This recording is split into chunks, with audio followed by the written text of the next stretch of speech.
Hello guys, hello students, welcome back to Jauhari Pathshala. This is Amit sir.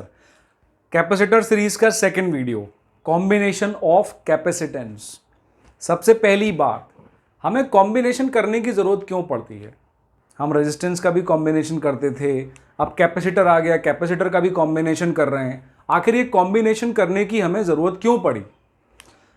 इसको बहुत simple way से आप समझ सकते हैं। जैसे हमारी लाइफ में जो हमारे पास करेंसी नोट्स होते हैं वो हर डिनोमिनेशन के तो नहीं होते हैं कि 1 रुपये का भी है, 2 का भी है, 3 का भी है, 4 का भी है, 5 का भी है, 6 का भी है, 7 का भी है। ऐसा तो नहीं होता है।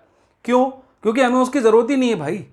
अगर मुझे किसी को 7 रुपीज़ पे करने हैं, 7 रुपये किसी को देने हैं, तो मैं एक 5 का नोट लूंगा और एक 2 रुपीज़ 2 रुपीज़ का कॉइन आता है वो उसको दे दूंगा। लो भाई, मेरी 7 रुपीज़ पूरे हो गए। तो हम ऐसे डिनोमिनेशन के नोट्स बनाते हैं जिनसे सारे सम्स हमारे इजीली सॉल्व हो जाएं। जितने रुपीस भी मुझे किसी को देने हैं वो इजीली हो जाएं। यही सेम फंडा हर जगह लगाया जाता है। आप शर्ट भी लेने जाते हैं, कोई भी एसेसरीज लेने जाते हैं तो वो स्टैंडर्ड साइजेस में आती हैं, 30, 32, 42, 48। आपके लिए 41, 41.5 ऐसे तो नहीं बनाएंगे। तो कैपेसिटर्स में जो कैपेसिटर कंपनी बनाती हैं, मार्केट में बेचती हैं, सेल करती हैं, तो वो भी स्टैंडर्ड साइजेस के बनाती हैं। लेकिन एक्सपेरिमेंट में आपको हो सकता है ऐसी वैल्यूज़ की ज़रूरत पड़े जो शायद शर्ट में आपकी पूरी नहीं हो सकती थी। शर्ट में अगर आपको 41.5 नंबर की शर्ट चाहिए तो नॉट पॉसिबल, क्योंकि यहाँ कॉम्बिनेशन नहीं है ना। आप कैपेसिटर में कॉम्बिनेशन लगा के उस वैल्यू, उस डिजायर्ड वैल्यू को अचीव कर सकते हैं जो आपकी ज़रूरत है। That is why the combination is very important.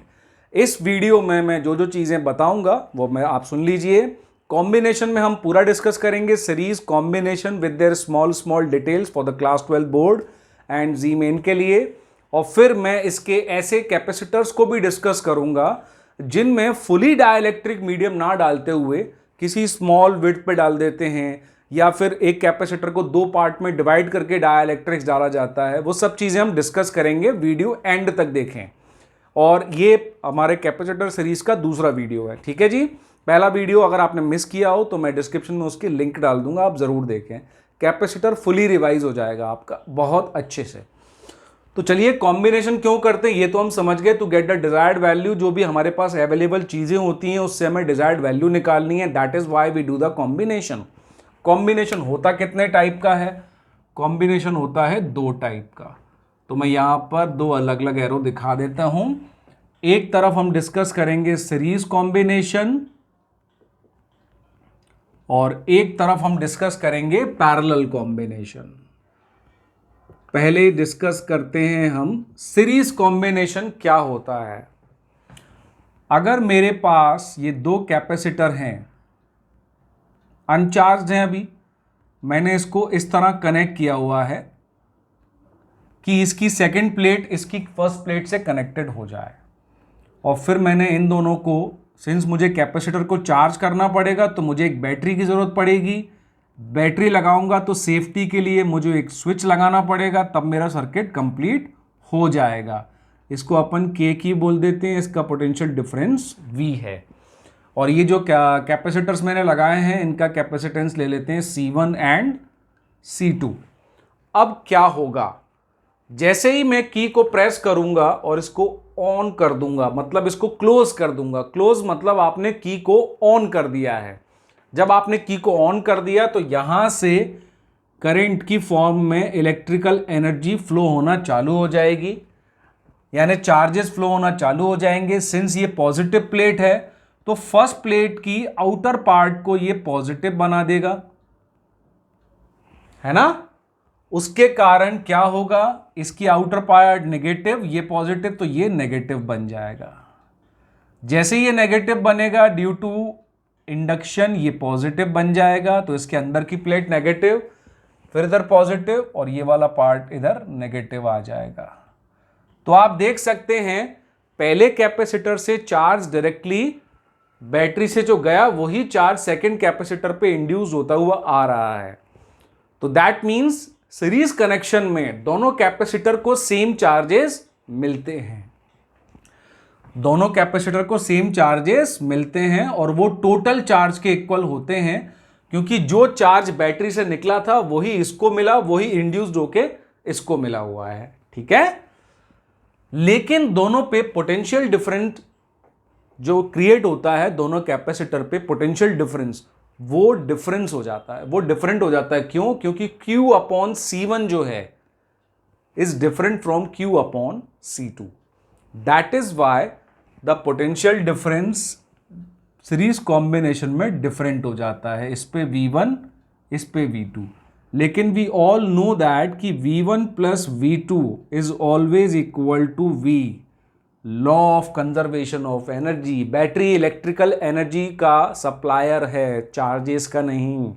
जितनी भी एनर्जी वो देगा इन दोनों में डिवाइड हो रही है, कहीं और नहीं जा रही है, तो दोनों पोटेंशियल डिफरेंस का सम V आ जाएगा।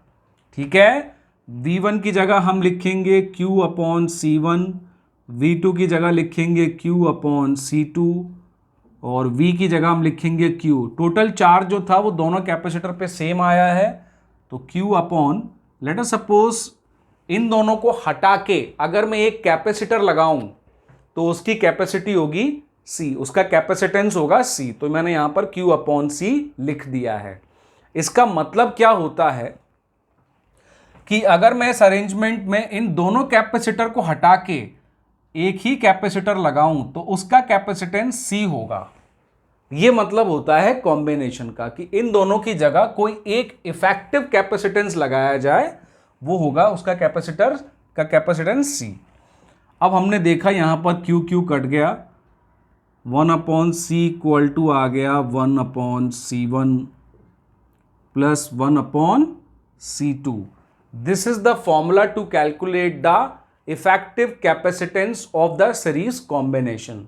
आप यहां से इजीली देख सकते हैं कि सीरीज कॉम्बिनेशन में अगर आप कैपेसिटेंस को कनेक्ट करते हैं तो जो इफेक्टिव कैपेसिटेंस मिलेगा उसकी वैल्यू इंडिविजुअली सारे कैपेसिटेंस से कम मिलेगी आपको। उसकी वैल्यू इंडिविजुअली जितने भी कैपेसिटेंस लगे होंगे, मैंने दो दिखाए, जितने भी लगे होंगे सीरीज में उन सबसे कम वैल्यू मिलेगी उस इफेक्टिव कैपेसिटेंस C की, क्योंकि यहां पर आप फॉर्मूला चेक कर सकते हैं। तो इसका मतलब है कि सीरीज कॉम्बिनेशन आपको तब यूज करना है जब आपको इफेक्टिव कैपेसिटेंस जो आपको अवेलेबल कैपेसिटेंस है उनसे कम चाहिए हो, तो आप कौन सा कॉम्बिनेशन यूज करेंगे? सीरीज। तो क्वेश्चन में कई बार ऐसा क्वेश्चन आता है कि अगर आपके पास ये कैपेसिटर्स हैं, इससे मिनिमम कितना बन सकता है, मैक्सिमम कितना बन सकता है। तो मिनिमम अगर आपको चाहिए सबको सीरीज में लगा दो, मैक्सिमम चाहिए सबको पैरेलल में लगा दो, तो उससे आपको मिनिमम और मैक्सिमम वैल्यू मिल जाती है। मतलब कभी भी आपकी डिजायर्ड वैल्यू अगर आपके अवेलेबल वैल्यू से कम चाहिए, यूज दिस कॉम्बिनेशन। अब इस कॉम्बिनेशन में मान लो सारे कैपेसिटेंस जो भी लगाए हैं मैंने, सब इक्वल कैपेसिटेंस, जो कैपेसिटर हैं वो इक्वल कैपेसिटेंस के हैं, तो उस केस में जो इफेक्टिव कैपेसिटेंस बनेगा वो कितना बनेगा? C upon N। अगर मैं सारे कैपेसिटर्स जो लगा रहा हूं अगर वो इक्वल कैपेसिटेंस के हैं और N कैपेसिटेंस लगा दिए मैंने सीरीज में, तो इफेक्टिव कैपेसिटेंस, रिजल्टेंट कैपेसिटेंस जो आएगा उस सीरीज कॉम्बिनेशन का, वो डायरेक्टली आप C अपॉन N से निकाल सकते हो। Let us take an example. ये मैंने 3 कैपेसिटेंस 2 म्यू फैराड के लगा दिए, या चलो 4 ले लेते हैं, सीरीज में है। अब मुझसे कोई पूछेगा इन चारों को हटा के कोई एक कैपेसिटेंस क्या होगा इनका इफेक्टिव, चारों इक्वल है, 2 म्यू फैराड के 2 म्यू फैराड के चारों हैं, तो इसका इफेक्टिव कितना हो जाएगा? इस फॉर्मूले के अकॉर्डिंग 2 अपॉन 4 यानी 1 अपॉन 2, तो ये वाला कैपेसिटेंस इफेक्टिव आ गया 1 अपॉन 2 म्यू फैराड इस कॉम्बिनेशन का। क्लियर है? This is called the series combination. Series combination में मैं रिपीट कर देता हूं, चार्जेस जो सारे कैपेसिटर को मिलते हैं वो इक्वल होते हैं, बट सब में पोटेंशियल डिफरेंस अलग अलग होता है। ठीक है, अब ऐसा करने के बाद कई बार क्वेश्चन आता है किसी इंडिविजुअल का पोटेंशियल डिफरेंस आपसे पूछा जा रहा है, V1 पूछ रहा है या V2 पूछ रहा है, तो उसके लिए एक बार आपने इफेक्टिव कैपेसिटेंस निकाल लिया यहां से। ठीक है, तो इफेक्टिव कैपेसिटेंस से आप क्या करोगे? ये इफेक्टिव कैपेसिटेंस आपको मिल गया जो इन दोनों कॉम्बिनेशन से मिलके आ रहा था, कहीं ना कहीं और वैल्यूज दी होंगी, तो यहां पर अगर मुझे V1 निकालना है तो V1 के लिए मैं क्या कर दूंगा, Q अपॉन C1। अब Q मुझे कहां से मिलेगा, Q मिलेगा मुझे Q मिलेगा CV से। V मुझे पता होगा जो बैटरी लगी है, C मैंने कैलकुलेट कर लिया है, तो वहां से चार्ज मिल गया Q अपॉन C1 की वैल्यू की, मुझे इसका पोटेंशियल डिफरेंस मिल गया। Q अपॉन C2 किया, मुझे दूसरे वाले का भी पोटेंशियल मिल गया। इस तरह से इंडिविजुअली आप उनके सारे पैरामीटर्स को कैलकुलेट कर सकते हैं हर एक कैपेसिटर के लिए। फिर हम आते हैं पैरेलल कॉम्बिनेशन। अगर हमारे पास जो अवेलेबल कैपेसिटर्स हैं उनसे ज़्यादा वैल्यू का कोई कैपेसिटेंस चाहिए तो आप ये कॉम्बिनेशन यूज़ करेंगे जिसका नाम है पैरेलल कॉम्बिनेशन। इसमें आप कैसे कनेक्ट करते हो, एंड टू एंड ये कनेक्ट करते हुए चले जा रहे हैं अपन।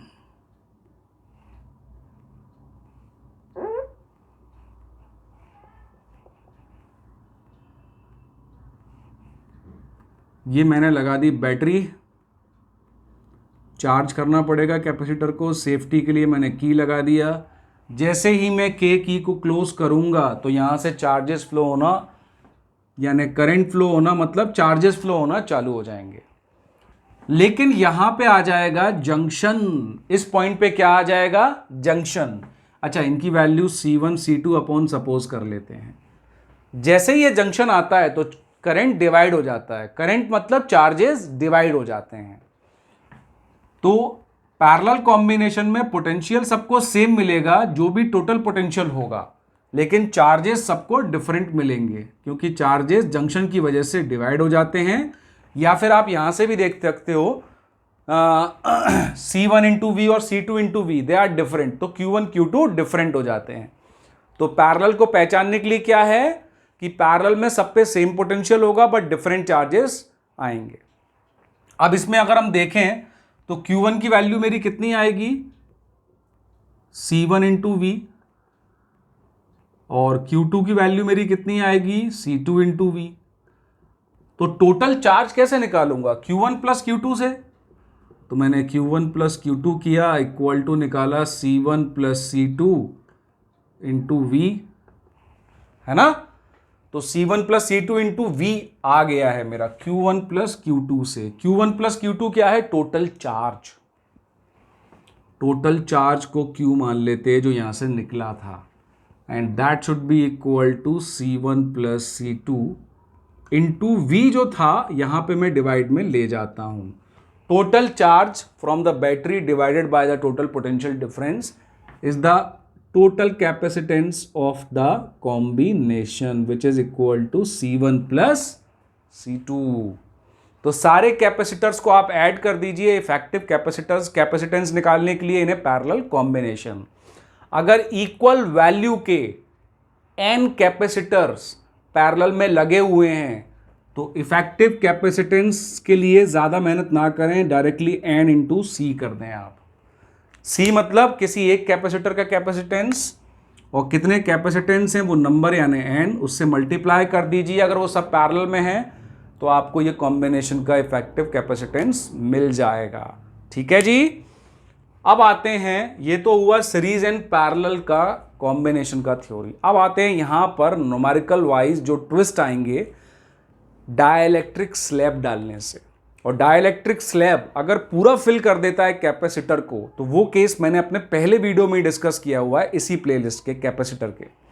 अब मैं यहां डिस्कस करूंगा कि वो अगर पूरा ना कर रहा है, अगर वो हाफ फिल कर रहा है या किसी और थिकनेस का डाइलेक्ट्रिक स्लैब लगा रहा है तो क्या होगा।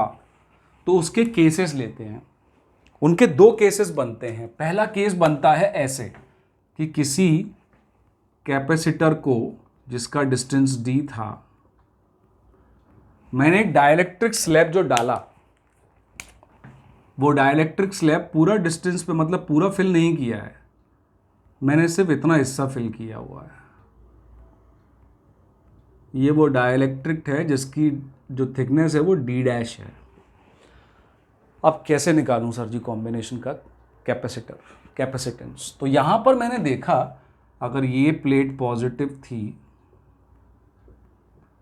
ये प्लेट नेगेटिव थी, अब क्या होगा यहाँ पर, अब ये वाली प्लेट पे इंड्यूस्ड होगा नेगेटिव चार्ज, जो अंदर पॉजिटिव करेगा, फिर नेगेटिव, और बाहर क्या कर देगा, पॉजिटिव। देख सकते हैं आप, यहाँ नेगेटिव हुआ इंडक्शन, इसके अंदर वाली प्लेट पे पॉजिटिव चला जाएगा, सामने वाली प्लेट पे फिर नेगेटिव आ जाएगा, बाहर वाली प्लेट पे फिर पॉजिटिव आ जाएगा।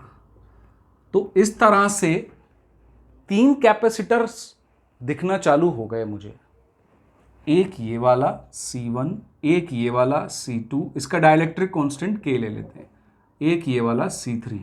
और अगर मैं इनको बाइफरगेट करके देखूं तो मुझे ये ऐसे 3 कैपेसिटर नज़र आ रहे हैं, C1, C2, ये C2 डाइलेक्ट्रिक वाला, और C3,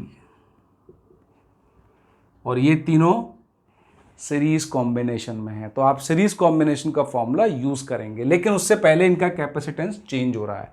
इस पूरे का कैपेसिटेंस C था जो हम निकाल रहे थे epsilon not A upon D से, लेकिन अभी एरिया ऑफ प्लेट तो सेम रहा, लेकिन जो सेपरेशन का डिस्टेंस है वो चेंज हो गया है।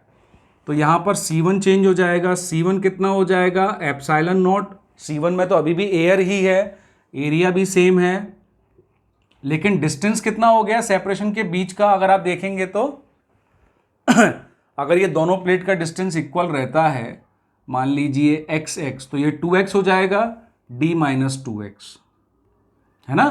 तो x plus d dash equal to d, तो x कितना आ जाएगा, d minus d dash by 2। x क्या लिया था, ये सेपरेशन और ये सेपरेशन। अगर ये अनइक्वल भी रहते हैं तो भी आप इससे निकाल सकते हैं, 3/4, 2/3 कुछ तो दिया होगा आपको, ठीक है। तो यहां पर हम रख देंगे 2 ऊपर चला गया, d माइनस d डैश। इसी तरह ये भी C2 के भी इक्वल हो गया, C3 के, सॉरी, क्योंकि C3 में भी सेम ही चीज़ है। और C2 में क्या हो जाएगा, एप्सिलॉन नॉट A, क्योंकि एरिया तो प्लेट का सेम है, उसकी थिकनेस है d डैश, लेकिन उसमें K का मल्टीप्लाई करना पड़ेगा, क्योंकि फर्स्ट वीडियो में जब मैंने डिस्कस किया था तो ये आपको समझाया था कि डाइलेक्ट्रिक कांस्टेंट, डाइलेक्ट्रिक स्लैब अगर K डाइलेक्ट्रिक कांस्टेंट की डाली जाएगी तो उसका कैपेसिटेंस K टाइम्स हो जाता है, ठीक है। तो K epsilon not A by D dash. उसके बाद आप सीरीज कॉम्बिनेशन का फॉर्मूला लगाएंगे, 1/C1 plus 1/C2 plus 1/C3, आपको इफेक्टिव कैपेसिटेंस मिल जाएगा, ठीक है। फिर आते हैं सेकंड नंबर पर कि सर अगर मेरे पास ऐसा कोई कैपेसिटर है जिसका इफेक्टिव एरिया A है, area of the plates A है, और सेपरेशन उनके बीच में D है, ये सेपरेशन D है, लेकिन मैंने बिल्कुल आधा काटा इसको, और आधे को मैंने एक डाइलेक्ट्रिक से फिल किया जिसका K1 था, दूसरे को दूसरे डाइलेक्ट्रिक से फिल किया जिसका था K2 डाइलेक्ट्रिक कांस्टेंट। अब क्या करें, अब ये कॉम्बिनेशन बन जाता है, इसमें डिस्टेंस सेम है लेकिन एरिया हाफ हो गया, क्योंकि आपने प्लेट को आधा कर दिया है। तो एक ऊपर वाला कैपेसिटर बन जाएगा C1 कैपेसिटेंस का, एक नीचे वाला C2 कैपेसिटेंस का, और ये दोनों आपको ऐसे दिखाई देंगे, ऐसे अटैच्ड होके दिखाई देंगे, ये ऐसे सिस्टम, मतलब ये पैरेलल में कनेक्टेड है, लेकिन पहले इनका इंडिविजुअल C1 और C2 निकालना पड़ेगा, ठीक है जी। तो C1 निकालने के लिए हम क्या करेंगे, C1 should be equal to K times epsilon naught, area क्या हो गया A/2, तो यहां पर A ना रखते हुए A/2 रखेंगे इंटू D।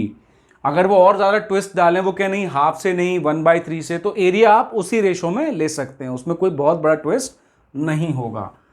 C2 भी हम ऐसे ही करेंगे, K time epsilon not A/2D। मैं फिर बता रहा हूं, अगर एरिया में ये हाफ से नहीं करते हैं, ये बोलते हैं 1/3 या 1/2 से किया, या फिर A1 A2 किया, तो भी कोई परेशानी नहीं है, फॉर्मूले में A1 और A2 रख लेना आप, और कुछ ना कुछ कंडीशन दी होगी जिससे ये कैलकुलेट हो जाएगा। इसके बाद सिर्फ आपको पैरेलल कॉम्बिनेशन लगा के C equal to C1 plus C2 से इफेक्टिव कैपेसिटेंस निकाल दोगे, ठीक है जी। तो तो ये है आपका कॉम्बिनेशन थ्योरी ऑफ कैपेसिटर। और कॉम्बिनेशन क्यों करते हैं, सीरीज में क्या होता है, पैरेलल में क्या होता है, और डाइलेक्ट्रिक डालने के बाद सीरीज पैरेलल के न्यूमेरिकल कैसे सॉल्व होते हैं। ठीक है। अच्छा, इनमें ट्विस्ट और कैसे आते हैं कि ये तो हुआ डिटेलिंग। अब ये आपके मैथमेटिकल एस्पेक्ट से खेलते हैं कि आप मैथमेटिकली कितनी एबिलिटी रखते हैं। तो वो कई बार बोलते हैं कि आप इसका मैंने K1 K2 डाल दिया है, अब जो कैपेसिटेंस होगा उसका रेशो निकालो पुराने वाले कैपेसिटेंस से। आप इस मैथमेटिक्स से घबराते हैं, इसमें फिजिक्स खत्म ही हो गया है, इसमें मैथमेटिक्स आ गया है। फिजिक्स यहीं तक था कि आपने इसका इफेक्टिव कैपेसिटेंस जो था, इसको C' बोल देते हैं, वो निकाल लिया। अब उसका पुराने वाले से रेशो लेना है जो एप्सिलॉन नॉट A/d था, तो उसकी वैल्यू निकाल के इसको डिवाइड कर देना, उससे डरना नहीं है आपको। सेम वे हेयर, जो थोड़े बहुत ट्विस्ट होते हैं ना, वो आपके कैलकुलेशन की इफेक्टिवनेस चेक करने के लिए आते हैं कि क्या आप मैथमेटिकली इक्विप्ड हैं। एक पॉइंट के बाद फिजिक्स खत्म हो जाता है, आपकी मैथमेटिकल एबिलिटी फिजिक्स को डोमिनेट करने लगती है, इसलिए उसको टुल कहा गया है। ठीक है जी, चलिए थैंक यू। इस सीरीज के सारे वीडियो देखिएगा, आपका काफ़ी अच्छे से कैपेसिटर्स को मैं पूरी अच्छे से रिवाइज करा दूंगा। 4 वीडियोस हैं टोटल, 2 वीडियोस, पहला वीडियोस बेसिक और जिसमें मैंने काफ़ी डिटेलिंग में यूज़ किया है, सेकंड कॉम्बिनेशन, थर्ड एनर्जी का एंड फोर्थ न्यूमेरिकल्स का। Thank you.